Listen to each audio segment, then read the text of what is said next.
Hi, guys. We're Brad and Morgan Robinson. We're talking about Hurt Bay. Why did you cheat?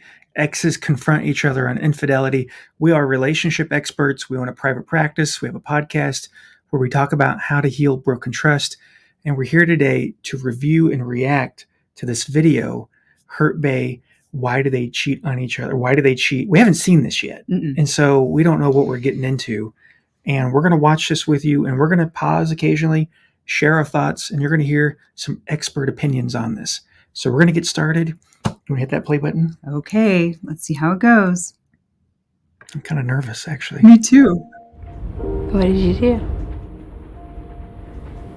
I did everything. Like what? I had sex with other girls. I did everything.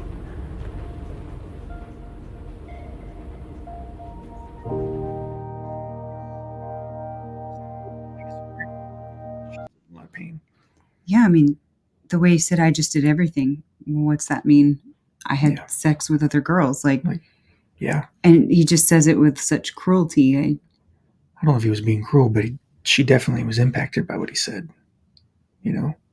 Well, I guess maybe cruel isn't the word. Then maybe it's more like he just says it like Matter of fact. matter of factly. I did everything, and I just did, and you should.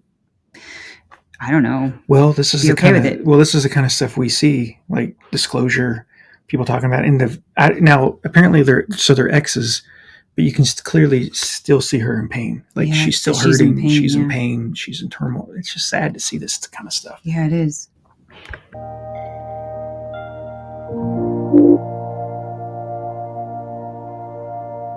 We met in school. We met in college. We met in class, and you really didn't like me.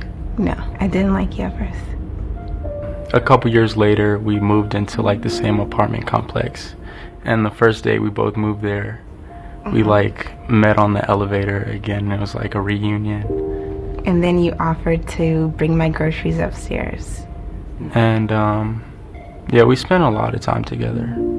Like, every day. I would say that you were my best friend. Yeah.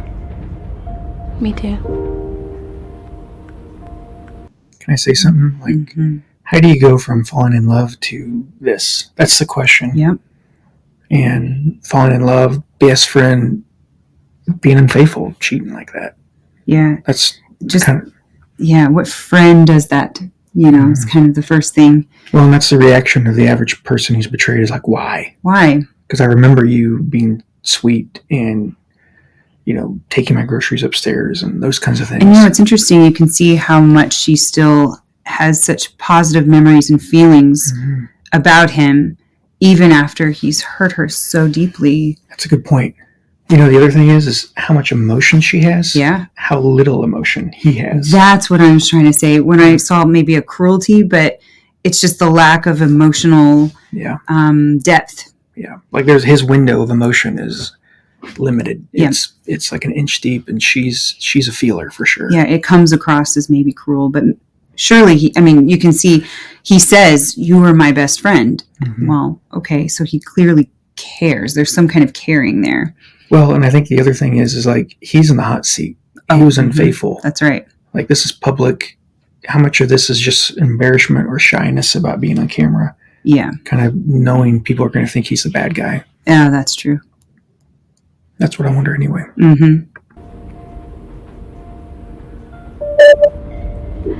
I would go through his phone, and I would like see text messages or like pictures of girls, and then I would ask him about it. And sometimes he would lie and just say like, "Oh, that's not true. You don't know what you're talking about." And he said like, "Oh, I'll stop," but then he didn't. I think the other thing you picked up is there's like a lack of remorse. Yeah, it's kind of like he has not very much emotion in the eyes. There's no empathy, sympathy, feelings of... There's no sorrow. There's no sorrow. That's, exactly the word I am trying to reach for. And it makes sense that they would break up. How do you reconnect with somebody when this is the reaction you get from them? Yeah. Like, how do you heal when if this is what it was like when they were in a relationship trying to rebuild. Because, what we do with our workshops and coaching and services is we help people reconcile. Somebody's got remorseful affect. That's a huge step towards feeling like I can at least try to begin to reconcile. Right. But I wonder if he was like this during that period. Because you think if you're on camera in front of potentially a worldwide audience, you would at least pretend to be remorseful. Yeah, you would have some But you know what I notice also sometimes with the couples that we see, it sometimes takes time to get there. Like they're not necessarily right up the front, right out the gate, just feeling these feelings. And sometimes they feel it so very internally that it doesn't come out on the face or in the body language. That's true. I guess the other thing is he concerned more about himself or more about her? There it is. Because that's going to hinder things. Yeah. So is this more about I'm limited in emotion, or am I getting paid to do this and the money's too good to turn down and I'll go look like a butt in front of America, but am I really not remorseful and that's coming through? Or am I really remorseful, but I don't know how to communicate those feelings? And that's kind of the dilemma if somebody's been cheated on with somebody when you've been cheated on, and it's like, are you sorry? You're not? Why am I getting this reaction? I can't read you. Because I have a feeling that if she were unfaithful, just by how much emotion she has, you would see some visible, reaction from her. Right. You would probably see remorse. She would emote that. And I wonder how much of this, and this is jumping ahead, but I wonder how much of this is his upbringing and how he was raised or any trauma that he might have. Yeah. This disconnect is just so... That's a good point. We don't know. We haven't watched this yet, so we don't know. So here we go. Okay. One time I went to his room and he had someone else in his room and he told me to leave. And I went back to my room and I just cried like the whole night.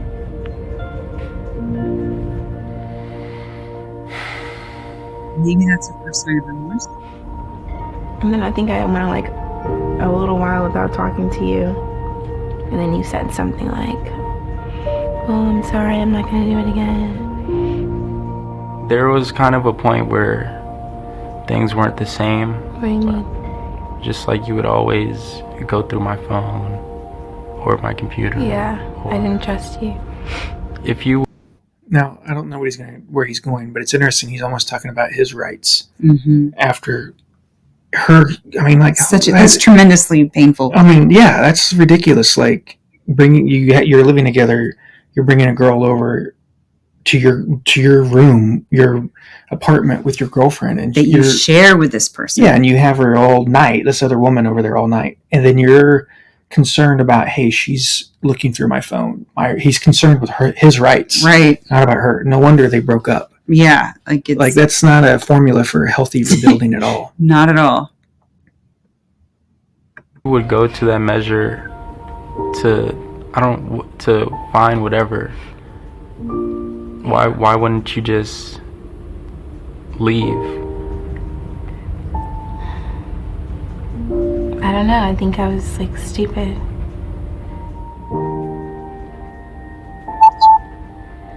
How many times did you cheat on me?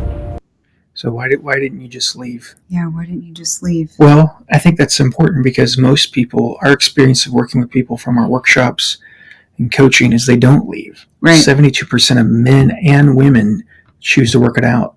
Even in a dating relationship like they were, the average couple will break up only after 4 deal breakers. So what she did is very normal, and we can look at her and, people can judge her like, I wouldn't do that. Yeah. Well, would you? We don't know. I mean, like, unless you've been in her shoes, you don't know. You don't know. Yeah, a lot of people will say, oh, if you ever did that to me, if you ever cheated, like, that would be it. It would be over. Mm-hmm. But that's not what the statistics and the research shows.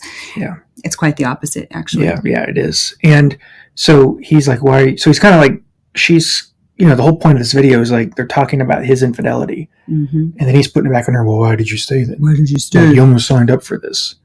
Like, Didn't you know me? Didn't you know I was going to be this kind of person? Like, no, because no. the assumption is like we're going to be yeah, we're in a relationship. Yeah, this is and the underlying assumption is monogamy. Yeah, that you care about me, that you care about my feelings, that I'm important to you. Yeah. Do you do that to someone you're important to? You know? No, you don't do it to somebody that's important to you. But here's the thing: like the underlying assumption is monogamy, and certain people don't want to do that. If that's you, or people who are in that, they ought to disclose that to their spouse or partner, dating partner. Right. Like that's like first date 101. That's like out. Right. Like, this is where I'm at. Do you believe in philandry? Yes or no? Yeah. Do you? I mean, it's up there with like life goals, kids. Yeah. Like that's a cornerstone conversation, because I can guarantee you somebody like her, maybe other people, they're not signing up for that crap. Right. No, we're assuming things when we really need to make those assumptions more clear. Yeah. Yeah. I mean, let's keep watching them. Okay. I don't know. If you had to say. Okay.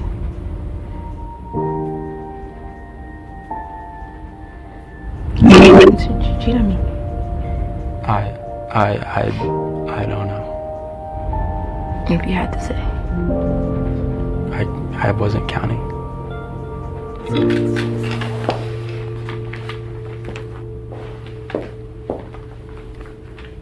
So for him, this is like eating and breathing, cheating. Yeah, cheating is just like part he of couldn't who count he is. how many times he did it. No, you're right about trauma. We don't know what kind of trauma he's had, but healthy people don't do this. Right. People who are mentally healthy don't do crap like this. And emotionally healthy.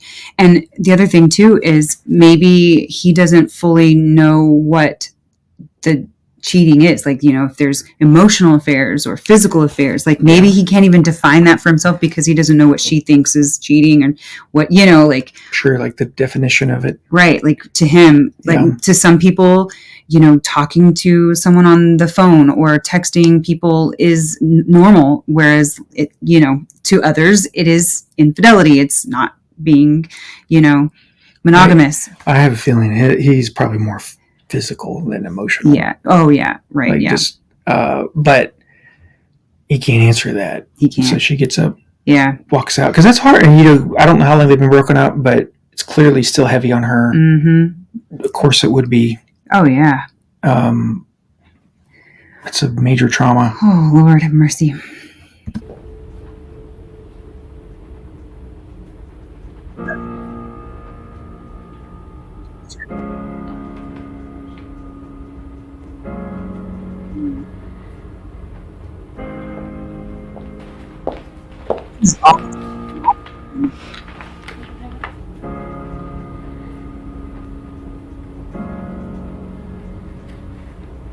It had more to do with me just not being able to commit.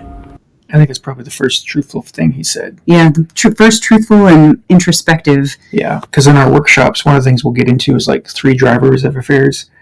And the first is an affair of fear, and one of those is a fear of commitment. Mm-hmm. And it's also a fear of being not being enough. Mm-hmm. Fear of like being vulnerable and inability to commit. And that's probably where he's going, if he's going to be that open. But I think that's the first honest thing he said.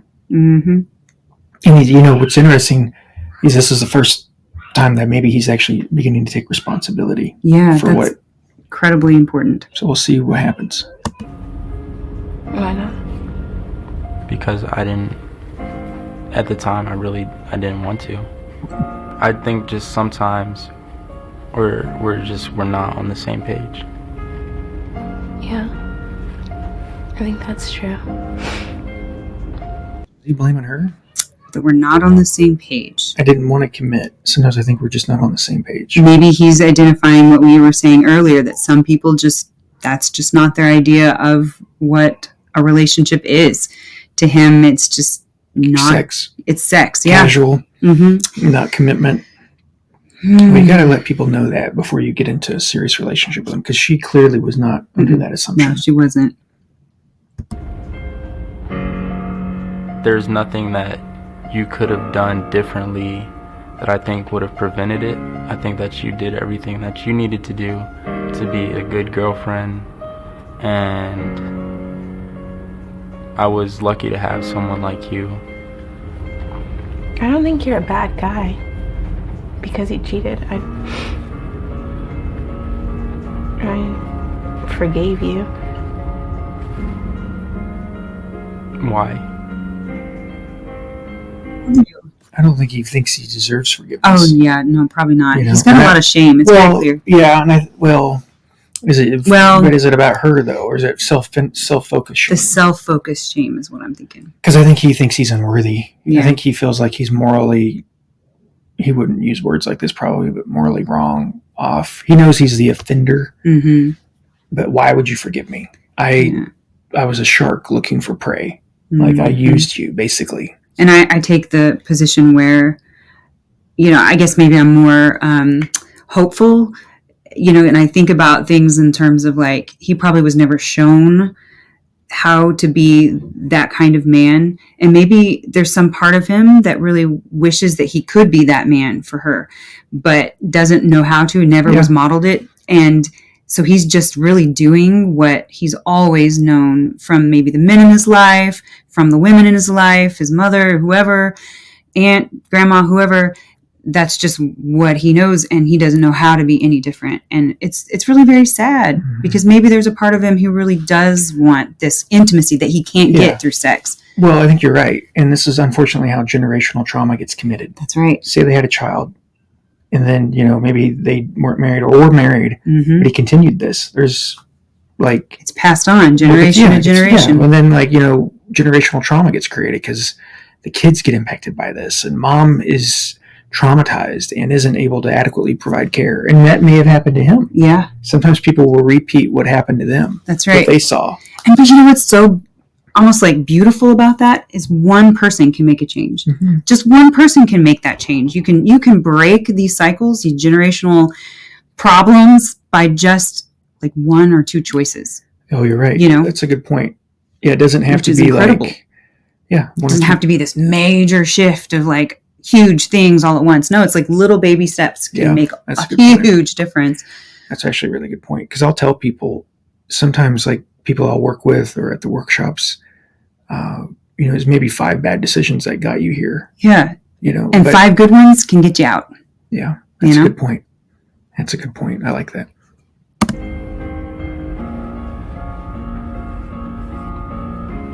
Because you're my best friend.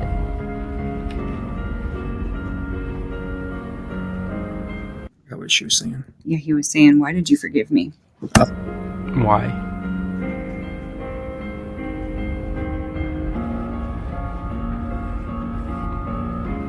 Because you're my best friend.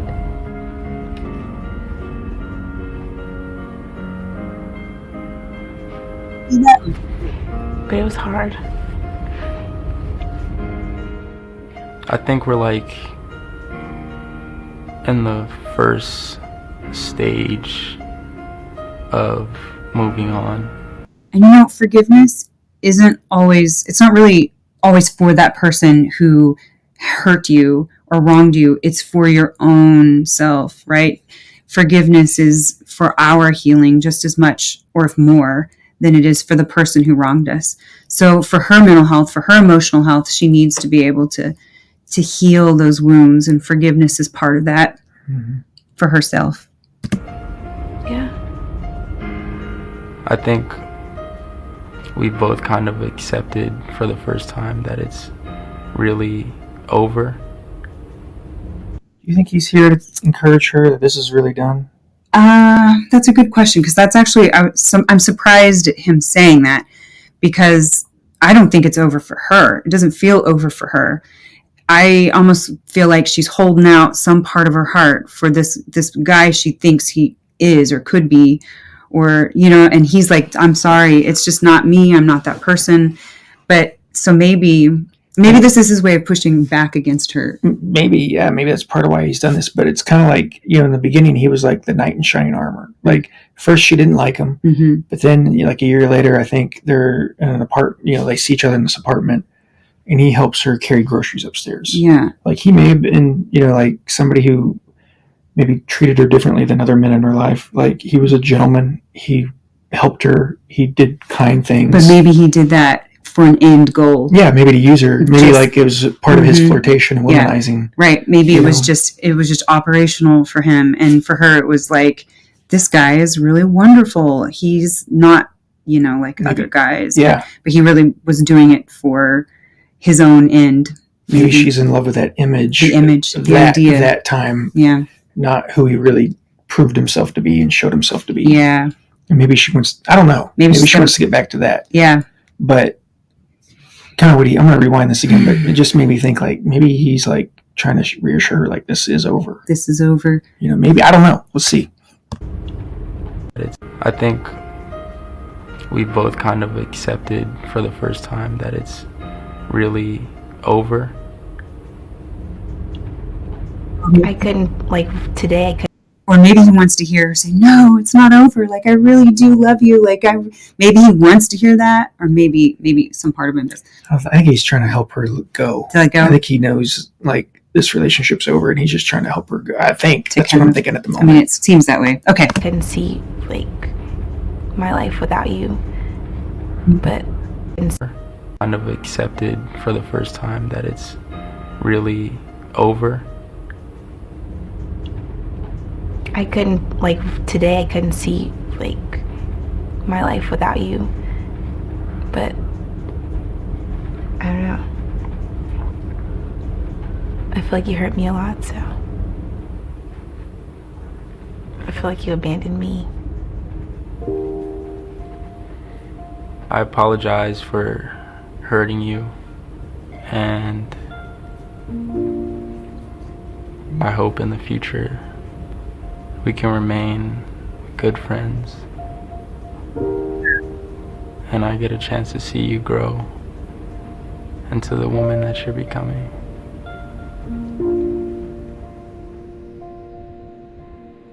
He's created a mess and he doesn't want to be there to help clean it up. He doesn't want to be she's there still to fix leaning it. in. Is the impression I'm under. Yeah. Is that what you're thinking? That's what I'm getting. Yeah, she's leaning in and he's like, I'm sorry, chick, I can't be this guy that you want me to be. I don't want to take responsibility. I don't want to take responsibility. I don't want to be, I want to be your friend. Maybe booty call at 2 a.m., which is like, and if I were her, I'd be like, no, I don't know.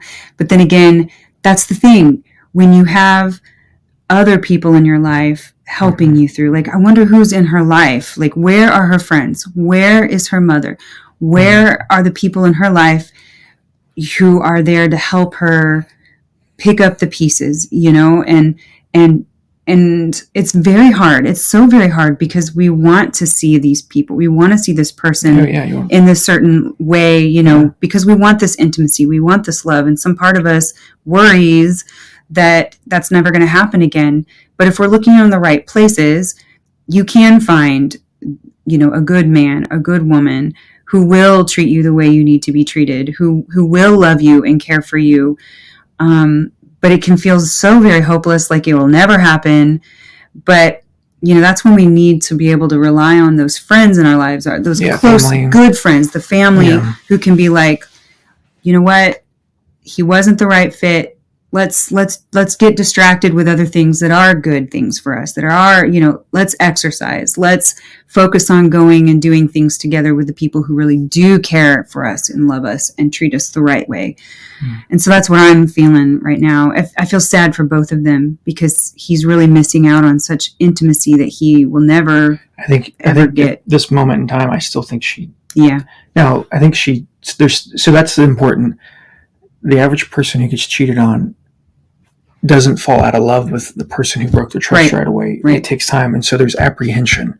And I think what she said a second ago in the video was, up until today, I couldn't, maybe I still loved you or something. She didn't quite say it that way.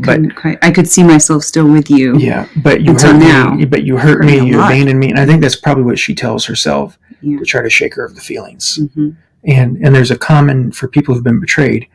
You don't fall out of love with somebody right away. That's what people don't understand. And a question you lose trust right away, but you don't fall out of love right away. That's right. And a question I have too is I wonder how long their relationship was before they became sexually active or intimate with each other, because maybe she's experiencing some kind of limerence where she's got this idea of the person, but it's not the real person. It's an idealized version of them. And she may have that, she may be holding on to this idea, but not the real person. Well, and what limerence is, it's a feeling of infatuation or romantic love that tends to be kind of obsessive, where you have intrusive thoughts about the person and you see them in an idealized way. Yes. Happens during beginning of dating relationships, but even after breakups. And it's very possible that she's feeling something like that and has to kind of like, talk to her that way, like he's abandoned me, he's hurt me so much. Right. She has to remember the bad things because she's idealizing the good things. Yeah. Let's keep going.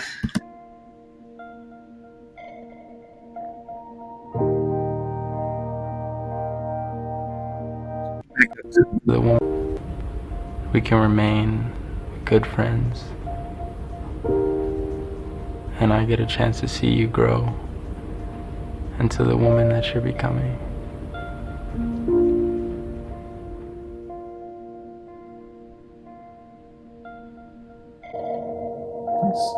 His soft way of breaking up with her or ending it or like, hey, it's really over. Yeah. That's so sad. Yeah. Because all she's offering him is love and second chances and, forgiveness, everything that you want, like love, second chances, forgiveness, grace. Mercy. Yeah. And he's just like, no. Her heart. She just wants to give him her heart. Courtney and Leonard now live in different states. They still talk regularly. So there's a part 2. Catch us in the next video. We're going to review that right now. Yeah. Part 2. We're Brad and Morgan Robinson with Healing Broken Trust. We do workshops, coaching. We have programs. Check us out at healingbrokentrust.com.